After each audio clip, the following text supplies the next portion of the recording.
స్త్రీలపై జరుగుతున్న అత్యాచారాలు. ఇక సమాజంలో మనం ఎలా ఉన్నామంటే మన బిడ్డలను మనము కాపాడుకోలేని స్థితిలో ఉన్నాం.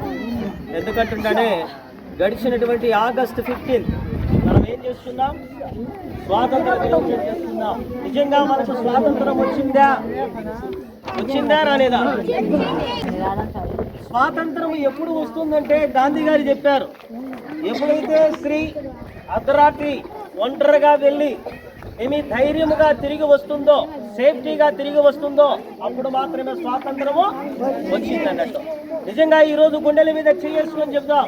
ఈ గ్రామం కానీ, గ్రామంలో నివాసం ఉంటున్నటువంటి ప్రతి పురుషుడు కానీ, ప్రతి స్త్రీ కానీ, మన బిడ్డలు కానీ, మన భార్యలను కానీ, మన అక్క చెల్లెలను కానీ, మన ఊర్లలో ఉండే ప్రతి స్త్రీ కానీ ఈరోజు బయటికి వెళ్ళి స్వేచ్ఛగా తిరిగి వస్తున్న ఒక నమ్మకం మనం కలిగి ఉన్నామా? లేవు. అంటే స్వాతంత్రం అనేది రాలేదు. కనుక ఈ భారతదేశంలో ఒక మాట ఉన్నాం, భారత మాత భారత మాత భారత మాత. నిజంగా భారత మాత చూడలేదు కానీ భారత మాతను చూసా. భారత మాత ఎవరో కాదు కానీ ఈ భారతదేశంలో పుట్టిన స్త్రీ భారత మాత. అంటే కనుక స్త్రీలోనూ మనం భారత మాతను చూస్తున్నాం. కానీ భారత మాత అంటున్నాము, అదే స్త్రీని మానవంగా చేస్తున్నాం. భారత మాత అంటున్నాము, అదే ఆడబిడ్డను మానవంగా చేస్తున్నాం. భారత మాత అంటున్నాము, అదే చిన్న బిడ్డలను మనము మానవంగా చేస్తున్నాం. అంటే మన దేశానికి మనమే అమలస్పాలు చేస్తూ మనమే ఏం చేస్తున్నామంటే చట్టపేరు చేస్తున్నాం భారత మాత అని చెప్పి. కనుక నాన్నగారు చెప్పినట్టు కలకత్తా ప్రాంతంలో చూస్తే ఒక డాక్టర్ గారి యొక్క మానవంగా మనం చూసాం. అది చాలా వేదనకరమైన మానవంగా. 28 సంవత్సరాల బిడ్డను చదివించి ఉన్నతమైన స్థితిలో పెట్టి డాక్టర్ కోర్సులో ఇప్పుడు చేస్తుందని ఒక ధైర్యం వచ్చే లోపలే ఆ బిడ్డలు లేకుండా చదివేశారు.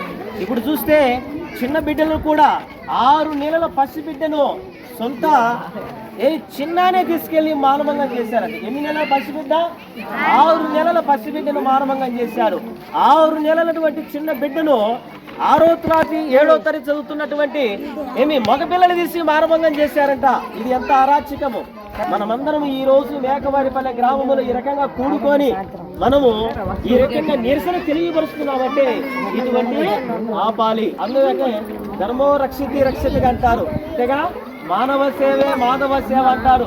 అదే కనుక యేసుక్రీస్తు వారు చెప్పాడు, నిన్ను వల్ల నీ పొరుగు వారిని ప్రేమించమంటున్నాడు. ఎన్ని మతాలు చెప్పినా, ఎన్ని గ్రంథాలు చెప్పినా న్యాయమే చెప్తాయి తప్ప అన్యాయమో చెప్పవు. కానీ మతాల యొక్క గ్రంథాలను మనం పాటించడంలే, అదే రక చట్టాల యొక్క న్యాయాలు మనము పాటించడం లేదు. కొద్ది వరకు చదువు అనాగరికత చాలా తక్కువ ఉంది. సార్ గారు చెప్పినట్టు చదువు అనేది చాలా వరకు తక్కువ ఉంది, అవగాహన అనేది చాలా వరకు తక్కువ ఉంది, ఎలా ప్రవర్తించాలా ఎలా మాట్లాడాలా అనేది తక్కువ ఉంది. ఇప్పుడు చూస్తే సోషల్ మీడియా ఎక్కువైపోయింది. ఈ సెల్లులు పిల్లలకి ఇవ్వడం వల్ల ఆ పిల్లలు ఆ సెల్లులో చూసినట్టు అరాచకమైన కార్యం చేసి బయట ప్రదర్శించాలని కోరుకుంటున్నారు. ఎందుకంటున్నాడంటే కనుక ఈ సమాజం చెడిపోవడానికి కారణము ఒక సెల్లు. ఈ సమాజం చెడిపోవడానికి కారణము చదువుకోకపోవడము. ఈ సమాజం చెడిపోవడానికి కారణము పెద్దల మాటలు వినకపోవడము. ఈ సమాజం చెడిపోవడానికి కారణము తల్లిదండ్రులు చెప్పిన మాట వినకపోవడము. ఎటువంటి కార్యాలకి స్త్రీలపై జరుగుతున్న అత్యాచారాలు ఆపాలి, చిన్న పిల్లలపై జరుగుతున్న అత్యాచారాలు ఆపాలి, మతాల మధ్య జరుగుతున్న ఘర్షణలు ఆపాలి. అందుకనే మతము కన్నా మానవత్వము విన్నా. ఎందుకని చెప్తున్నా అంటే మతము తర్వాత పుట్టింది, మానవుడు ముందు పుట్టాడు. మతాల తర్వాత వచ్చాయి. అంటే ఎవరు ఏ మతాన్ని అనుసరించవచ్చు, ఎవరు ఏ దేవుడినైనా కొలసవచ్చు. కానీ మనం మనిషిగా పుట్టాము కనుక మనిషిని గౌరవించాలి, స్త్రీలను గౌరవించాలి, సమాజాన్ని గౌరవించాలి, పెద్దలను గౌరవించాలి, టీచర్లను గౌరవించాలి. ఇక సమాజంలో ఉన్న ప్రతి స్త్రీని మనము గౌరవించాలి. అలా గౌరవించినప్పుడే ఈ సమాజం బాగుపడుతుంది. కనుక ప్రియాతి ప్రియమైనటువంటి సహోదరి సహోదరులారా, ఈరోజు మేకవారిపల్లె గ్రామంలో ఈ రకంగా స్కూల్ టీచర్ యాజమాన్యముతోనూ, గ్రామస్తులతోనూ, గ్రామ విశ్వాసులతోనూ, గ్రామంలో ఉన్న ప్రజలతోనూ ఈ రకంగా మనం నిరసన తెలియపరుస్తున్నాం. ఎందుకంటే కనుక స్త్రీలపై అత్యాచారాలు ఆపాలని నిరసన తెలియపరుస్తున్నాం. పిల్లలపై అత్యాచారాలు ఆపాలని నిరసన మనము తెలియపరుస్తున్నాం. మతాల మధ్య జరిగే ఘర్షణలు ఆపాలని ఈ యొక్క నిరసన మనము తెలియపరుస్తున్నాం.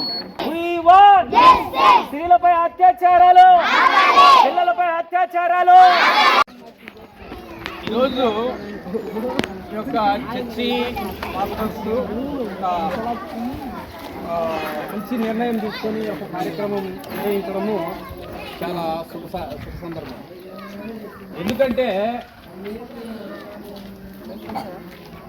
సమాజంలో విద్య పెరిగే కొద్దీ ఈ మూఢనమ్మకాలు అయితేనేమి, అవినీతి, అరాచకము, ఓడల మీద దాడి, చదువు పెరిగే కొద్దీ ఈ కులమత భేదాలు అయితేనేమి, అవినీతి అయితేనేమి, అక్రమాలు అయితేనేమి, దాడులు అయితేనేమి, స్త్రీల మీద మానభంగాలు అయితేనేమి, ఇవన్నీ పెరిగిపోతూ ఉన్నాయి. కారణం ఏంటంటే మనుషులలో